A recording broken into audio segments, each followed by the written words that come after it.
Nole Insiders Lane Hurt and Tim Lenefelt here with you, fresh off of Thursday's practice as the Noles get ready to head to Tampa to take on South Florida. Big injury news coming on from Coach Jimbo Fisher. Josh Sweat out for this game, had a little procedure, should be out for a couple of weeks.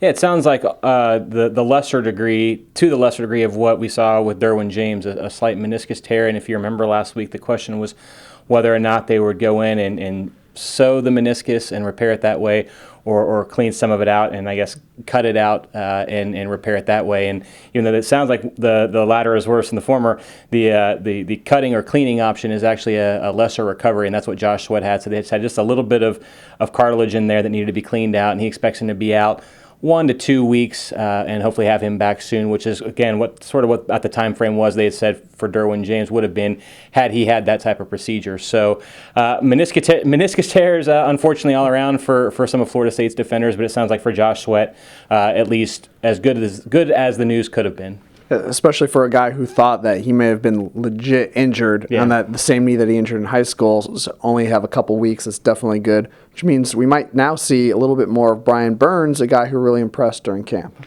Absolutely. Jimbo Fisher mentioned him as a guy who, regardless of Josh Sweat's status, is going to have a role to play in the defense. He's going to be a really good player, and if you see him, just watch him from the games that you've seen already from Florida State. He's just so tall and so quick that he can pose a lot of matchup problems for both tackles and guards. So I think you'll see a heavy dose of Brian Burns this week against USF, as well as Jacob Pugh. He'll probably pull some extra work as well.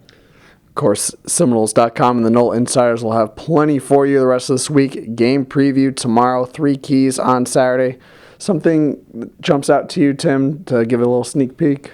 I think we were able to kind of gather, and especially thanks to our friends from Pro Football Focus, as that USF secondary, they've actually had a hard time tackling in open space. They've given up 15 missed tackles, which means if you're Travis Rudolph or Bobo Wilson or Auden Tate, you think there might be the opportunity for some rack yardage. And then also if you're Dalvin Cook and get to that second level, maybe an opportunity to break free of a defender and get on down the sideline. So something that Florida State could potentially exploit.